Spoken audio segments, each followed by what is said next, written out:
Bueno, y eso de que a Bogotá la van a invadir los rascacielos, llenándonos de sombras y apeñuscándonos sin espacio público, ¿es cierto? No se deje engañar. Hay gente que quiere meterle miedo a los bogotanos con el decreto 562, que solo busca renovar las zonas de la ciudad que puedan aprovecharse mejor. Se lo voy a explicar con plastilina y ladrillitos para que tenga una idea más clara de cómo funciona. ¿Ah? Empecemos con una realidad que vale la pena resaltar. Bogotá está llena de gente en los extremos de la ciudad. En cambio, en las zonas centrales, donde está la mayoría de la oferta de trabajo, estudio y la mejor infraestructura urbana, vive muy poca gente. Este decreto estimula que las personas vivan en estas zonas centrales, controlando la expansión hacia los extremos, protegiendo la naturaleza que nos rodea y evitando que la mayoría de la gente tenga que atravesar la ciudad durante horas para llegar a su lugar de trabajo. Como quien dice, sí, ¿nos van a condenar a la oscuridad con un resto de edificios en el centro? La cosa no es así. Es cierto que pueden construirse edificios altos en las zonas seleccionadas en el decreto, pero hay unas condiciones y reglas que permiten que se haga de manera ordenada y dejándole beneficios a la ciudad y sus habitantes. Por ejemplo, con el decreto 562 en un lote promedio como el de su casa, solo se pueden construir 3 o 4 pisos. Para poder seguir subiendo se necesita dejar más espacio a los lados y permitir el paso de la luz. Entre mayor es la altura, mayor es el aislamiento exigido. Eso obliga a unir varios lotes para poder crecer en altura. Venga, entonces, ¿qué es lo que no se puede hacer? Lo que no permite el decreto 562 es no dejar suficiente espacio entre las construcciones, pues así sí se generaría sombra. ¿Y el espacio público, los servicios y las vías para toda esa gente qué? Este decreto solo aplica para sitios donde ya existe una infraestructura pública suficiente y con capacidad para crecer. Pero además, entre más altura tiene un proyecto, más tiene que ceder el dueño del suelo en recursos para vías, acueducto, alcantarillado, espacios públicos, centros de salud, colegios y todo lo necesario para una mejor ciudad. Ah, pero dicen que los dueños lo que van a hacer es pagar en dinero y esa platica se va a perder y ni parque ni vía cerca a los grandes edificios. Eso no es cierto. Solo los proyectos pequeños pueden pagar en dinero o con suelo en otra parte de la ciudad.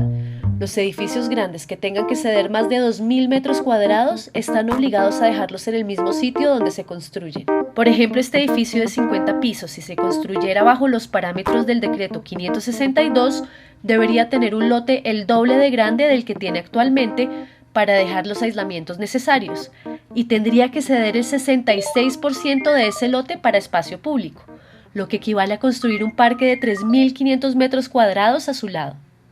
Bueno, ¿y qué pasa con la platica que pagan los edificios pequeños? El gobierno distrital la invierte en las zonas en las que hace falta espacio público e infraestructura urbana. Y eso de que van a colapsar las redes de acueducto y alcantarillado porque no van a dar abasto para tanta gente, ¿es cierto? Eso tampoco es cierto. Solo se incorporaron a las áreas de renovación lugares donde estudios técnicos muestran que las redes de servicios todavía tienen suficiente capacidad para crecer. Y las empresas de servicios monitorean esa capacidad para ampliar la infraestructura de manera oportuna. Y antes de ese decreto, ¿qué pasaba? Bogotá crecía de forma desequilibrada en sitios donde no tenía capacidad para hacerlo y lejos de la oferta de trabajo, estudio y servicios sociales, ocasionándole grandes costos a la ciudad. Además, los dueños del suelo no estaban obligados a aportarle nada a la ciudad y no existían regulaciones para dejar suficiente espacio y luz entre las edificaciones. Pero yo había oído que Bogotá iba a crecer de manera más desordenada y que cada quien iba a hacer en su lote lo que quisiera sin una buena planificación. Como te explicaba antes, para poder crecer en altura hay que pegar muchos lotes por los aislamientos y las sesiones que se deben hacer. Eso promueve proyectos asociativos entre varios propietarios para intervenir áreas más grandes con una buena planificación. Para los proyectos más grandes se debe hacer un plan parcial. ¿Plan parcial? ¿Y eso qué es, Ala?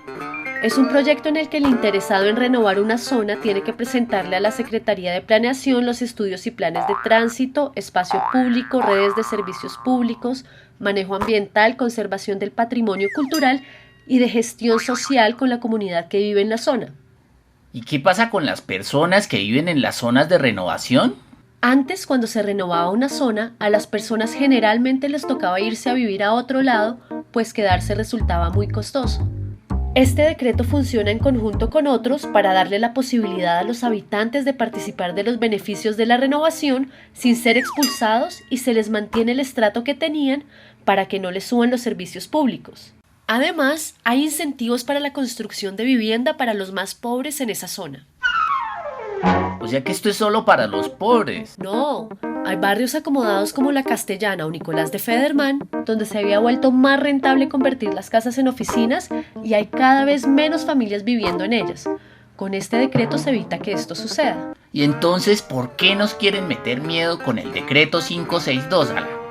Aunque tú no lo creas, hay gente que no quiere parar la expansión desmedida de la ciudad sobre los cerros, los humedales y los bosques, y que tampoco quiere que los constructores privados estén obligados a aportar al desarrollo de Bogotá. Infórmate bien. Conoce más sobre el decreto 562 en www.planeacionbogotá.gov.co.